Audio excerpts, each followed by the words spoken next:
Salam, my name is Agustina. I'm going to present the topic of Introduction of Communication for the session in group communication. There are several topics that is interesting to be discussed within the group of communication, but now I want to highlight only the conflict and decision making in group communication. Group communication, we also know that within the group there will be a conflicts that exist in our group. I do believe that each of you member of several groups, not only one groups but several groups. You and your colleagues in high school, you have your own groups. You and your colleagues in communication, faculty in Universitas Pancasila, I do believe you have a group too.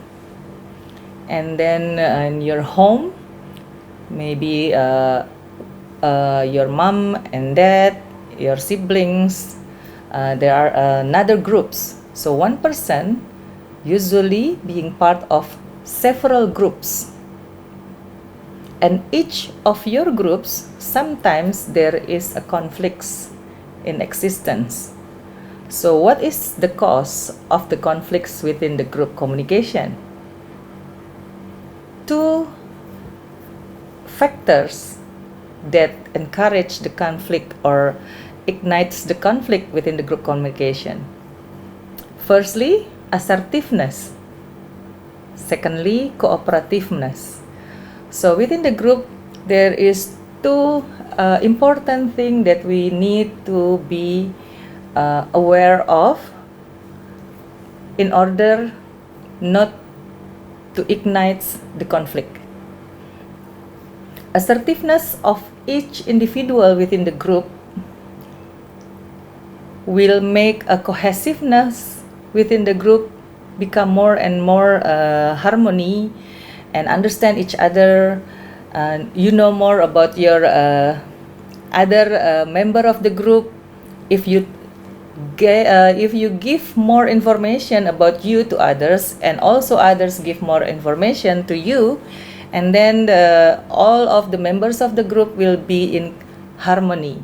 You know each other, you know the characteristic of each of the member of the group, so you will talk easily, you will express your characteristic easily, you will talk many things to your group. Usually the group is not formal. Group communication usually exists in non-formal setting. That is why you usually talk a lot about you, or your friend talk a lot about their lives within the group. But then, even so, the conflict will be there also. Sometimes because you don't like the way your friend talking about you behind your back, or the way they give you input on certain thing that is very sensitive to you. So the other thing that is really important also is cooperativeness. I will give you one example. When your friend talk about the problems and you are not in cooperation with what they are talking about, you just talk about another thing, you don't want to listen what they talk about, it means that you are not in cooperative with the story that they are talking about. And that kind of things will ignite conflict. So two important things within the group communication is assertiveness and cooperativeness. If you already express yourself and you share what your characteristic with them, what you like about food, about color, about so many issues, gossips about boys or girls. I do like the boss who is really athletic and high and rich, for example, and then the other one say, oh, that is not ideal for a woman to choose a boy like that. It's different kind of thing that you share to each other. Usually it is a form of assertiveness, and one of the group member who doesn't want to listen to the other, usually they show the uncooperativeness, so that will ignite the conflicts within the groups. Okay, so please be aware that if you are a member of one group, usually informal group, you have to be aware of the assertiveness. You share about you and you listen about others means cooperativeness. Okay, that is the very important thing in group communications. And then when the conflict is there, exists in your group, it has to be a decision-making process.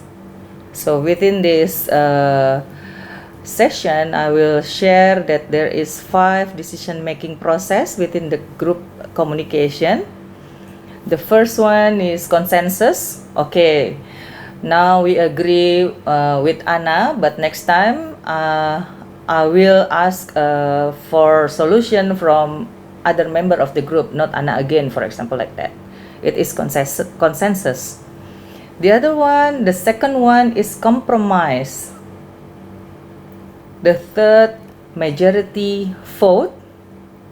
The fourth decision-making process within the group is decision by the leader of the group.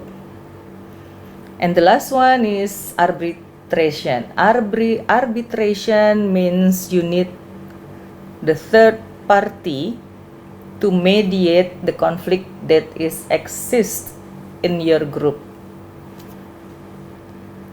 These 5 decision-making process usually never been coming to the arbitration, because usually it solves itself inside the group.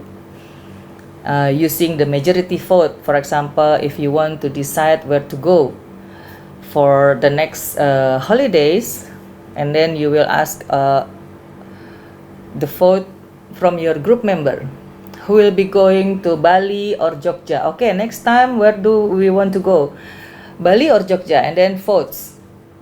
If there are more votes for Bali, and then you go to Bali. If there are more votes to Jogja, and then you go to Jogja. That is one of the decision-making process within the group. And then decision by the leader. Usually the leader chosen informally within all the members of the groups. Okay, and the leader position informally decide by consensus, because usually group communication exists in informal setting. So the leader also chosen by the group consensus. Okay, so the leader will decide. So anything happen, like who will drive the car now, what are we going to set up the dress code for the party of Amelia birthday. So the group leader will decide, and everybody will follow the group leader's decision. But then the other way to make a decision making within the group is compromising the idea from everybody. So one person will decide on how we go, the other person will decide where to go, and everybody will say okay for all the information from all the group members.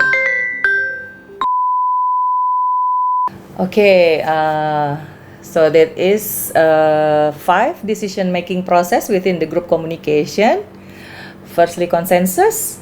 Secondly, compromising. Third is majority votes. The fourth, decision by leaders. And the last one is arbitration. So, I just share the decision making within the group that is usually comes up in the informal setting. So by knowing this kind of thing, I hope that you won't be shocked if one of the group member of yours not showing their cooperativeness within the group. And also, don't be shocked if one of the group member of yours is very shy, never say anything about themselves, never say anything about their background. But usually by assertiveness of other group member, it will ignite another group member to be more open and to be more in cooperation with other group member. More of the information about group communication, you may also look at into the other group of communication video from my colleague, Ibu Tantri or Tribuana Tunggadewi. Okay, thank you very much. Salam.